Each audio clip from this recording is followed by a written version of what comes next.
bertemu lagi dalam ibadah online pada pagi hari ini. Semuanya bagaimana? Sehat? Luar biasa. Sudah makan? Sudah mandi? Sudah gosok gigi? Oh, luar biasa ya semuanya. Tetap semangat pada pagi hari ini. Yuk, sebelum kita mau ibadah pada pagi hari ini, kita mau nyanyi lebih dulu ya, biar semuanya segar. Kita mau nyanyi, aduh senangnya naik kereta ya. Yuk, 1, 2, 3. Aduh senangnya naik kereta, kereta besar buatan Tuhan. Supirnya Yesus, jalannya lurus. Siapa mau ikut pergi ke surga? Aduh celaka naik kereta, kereta kecil buatan iblis. Supirnya ngantuk, nggak bisa duduk, jalannya nubruk-nubruk menuju ke neraka. Yuk semuanya lipat tangan, mata ditutup, sikap doa yang baik, gak ada yang tengok kanan kiri, semuanya tetap sikap doa yang baik. Terima kasih Tuhan Yesus buat pagi hari ini, pagi yang cerah, pagi yang indah buat kami untuk berjumpa dengan Engkau ya Tuhan. Kami siap Tuhan untuk mendengarkan firman-Mu, kami percaya Engkau juga rindu pada kami ya Tuhan. Terima kasih Tuhan, kami serahkan untuk ibadah online pada pagi hari di dalam tangan-Mu. Dalam nama Tuhan Yesus kami berdoa, haleluya, amin. Nah, pada pagi hari ini kakak akan bercerita tentang Daniel. Yo, bagi adik-adik yang sudah bisa membaca dengan lancar, silakan adik-adik buka di dalam kitab Daniel 6 ayat 1 sampai 29. Apa adik-adik? Daniel 6 ayat 1 sampai 29. Ya, oke. Sudah ya. Nanti adik-adik boleh baca lebih lanjut di rumah.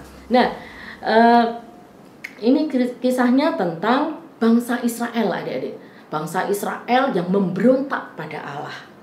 Nah, karena bangsa Israel memberontak kepada Allah, apa akibatnya adik-adik? Nah, karena bangsa Israel memberontak kepada Allah, akibatnya adalah bangsa Israel dibuat kalah, dibiarkan kalah sama Tuhan saat melawan bangsa Babel. Dan akibatnya pula, karena bangsa Israel adalah bangsa yang kalah di dalam peperangan, berarti bangsa Israel harus menjadi tawanan bangsa yang menang. Siapa tadi? Bangsa Babel. Nah, para pemuda-pemuda bangsa Israel diambil semua, ditawan semuanya, dibawa, diangkut semua ke negeri Babel adik-adik, menjadi tawanan. Nah, di sana pun masih dipilih-pilih lagi adik-adik yang berperawakannya kuat, kekar, sehat, tidak ada sakit-sakit apapun, pintar lagi. Nah, itu disaring adik-adik, diuji nanti disaring yang berperawakan baik, yang seger, tidak sakit-sakitan, yang pinter lah, baru dipekerjakan di istana Babel. Ya, yang tadi yang perawakannya tidak bagus, yang sakit-sakitan, nah jadi budak adik-adik. Nah, sekarang yang tadi dibawa untuk dikerjakan di istana Mesir tadi, termasuk si Daniel tadi bersama teman-temannya. Daniel karena mempunyai perawakan yang bagus dan dia juga orang yang pintar, maka lolos untuk bekerja di istana. Dan saat bekerja di istana pun, Daniel ini juga terkenal sangat luar biasa, penuh dengan hikmat Tuhan. Bahkan dia sanggup untuk menafsirkan mimpi Raja Nebukadnezar. Dan ini sangat disayang oleh Raja Nebukadnezar pada waktu itu. Dan akhirnya si Daniel ini dipercayakan, seluruh istana dipercayakan pada Daniel ini. Bahkan dia orang kepercayaan langsung di bawahnya Raja Nebukadnezar. Loh, menyenangkan kan? Luar biasa. Dan bahkan setelah pergantian pemimpin juga, setelah Raja Nebukadnezar kemudian diganti Raja Darius pun diseleksi kembali, dan Daniel ini kembali adik-adik terpilih dan dia menjadi orang kepercayaan Darius. Loh, luar biasa ya. Orang yang sebenarnya dibuang, orang yang seharusnya menjadi budak, menjadi orang yang luar biasa, menjadi orang nomor 2 di istana Babel. Oh, luar biasa ya. Karena apa? Karena Daniel setia, taat pada Allahnya, dan Daniel ini penuh hikmat Tuhan. Nah, pasti segala kepercayaan diberikan kepada Daniel ini bikin orang iri enggak adik-adik? Kira-kira ada orang yang enggak senang hati enggak terhadap Daniel ini? Pasti adik-adik, terutama apa? Pejabat-pejabat di Babel, mereka enggak suka sama Daniel. Lihat dia ini kan cuman orang buangan. Dia ini kan seharusnya menjadi budak. Kenapa dia menjadi penguasa di negeri kita? Nah, mereka nggak terima, pejabat-pejabat ini nggak terima. Wes, ini ya caranya biar Daniel ini disingkirkan, biar tidak menjadi kepercayaan raja. Apa ya? Yuk kita selidiki. Siapa tahu dia mencuri, siapa tahu dia berbohong, nanti kita laporkan, biar nanti dia dihukum, tidak menjadi orang kepercayaan lagi. Nah, mereka menyelidiki setiap hari apa yang dilakukan Daniel ini. Dan apa? Mereka tidak menemukan sedikit pun cacat celah pada si Daniel ini. Aduh, bagaimana ya caranya untuk menjatuhkan Daniel ini? Mereka berusaha lagi. Terus, aku tahu. Wah, ini dia yang menjadi kunci. Yuk, kita ngomong sama raja. Biar raja nanti yang buat undang-undang. Nah, kemudian pejabat-pejabat Babel ini pun menemui Raja Darius pada waktu. Tuhan, kita bikin undang-undang yang baru aja Tuhan. Tuhan, kita bikin undang-undang yang baru aja Tuhan. Bagaimana kalau supaya semua itu menghormati Raja Darius gitu loh maksudnya.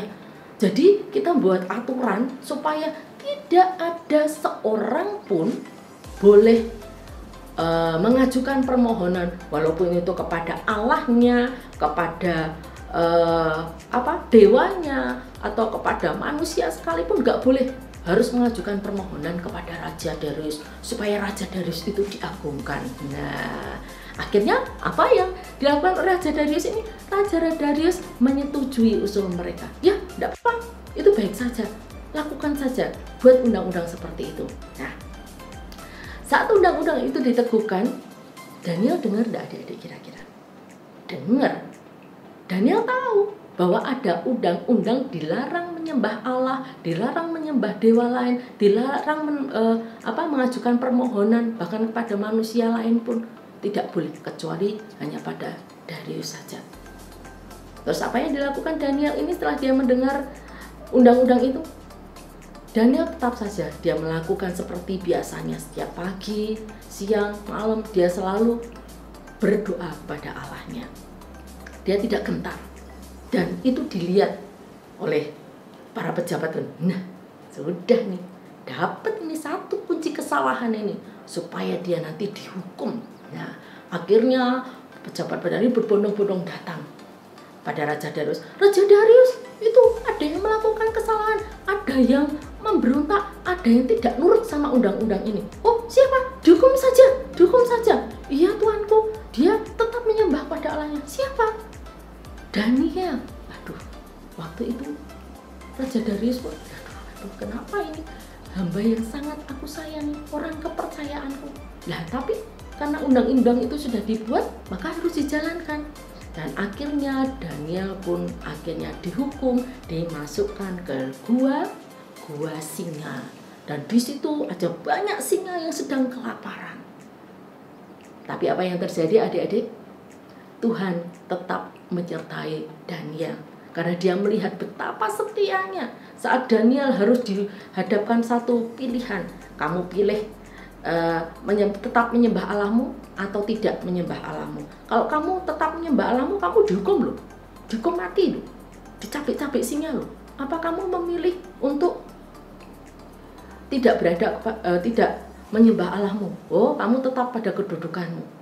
Tapi Daniel memilih tetap setia pada Tuhan. Luar biasa.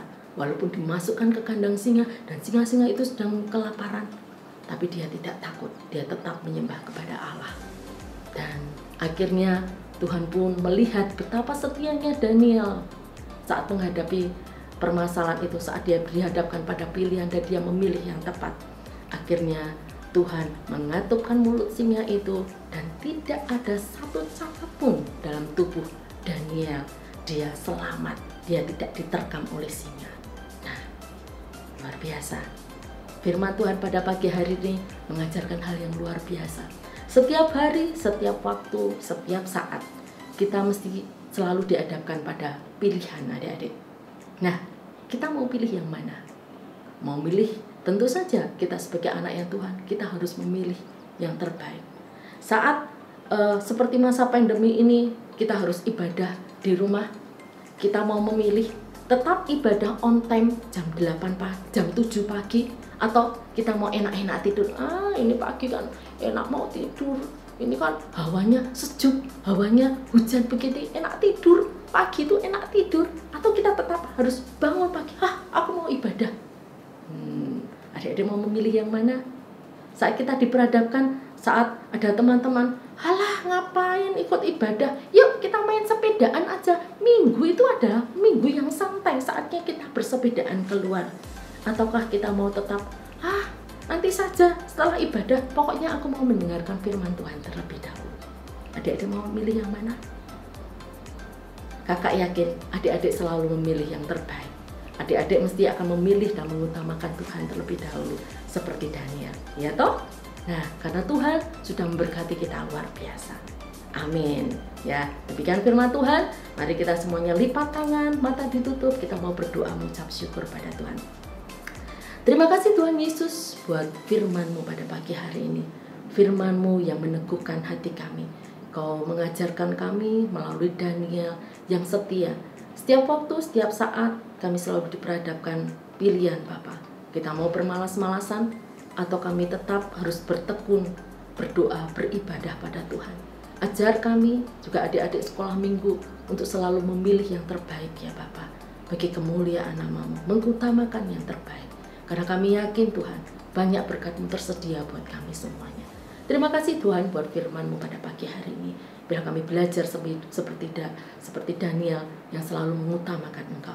Terima kasih Tuhan. Di dalam nama Tuhan Yesus kami berdoa, haleluya. Amin. Firman Tuhan sudah disampaikan, luar biasa. Dan kakak akan bagikan ayat hafalan pada pagi hari ini. Siap untuk terima ayat hafalan pada pagi hari ini? Ayat hafalannya apa ya? Ayat hafalannya mudah sekali, diambil dari kitab Roma 10 ayat 13. Berapa adik-adik? Roma 10 ayat 13 yang demikian punya. Sebab barang siapa yang berseru kepada nama Tuhan akan diselamatkan. Apa? Sebab barang siapa yang berseru kepada nama Tuhan akan diselamatkan. Oke, ya.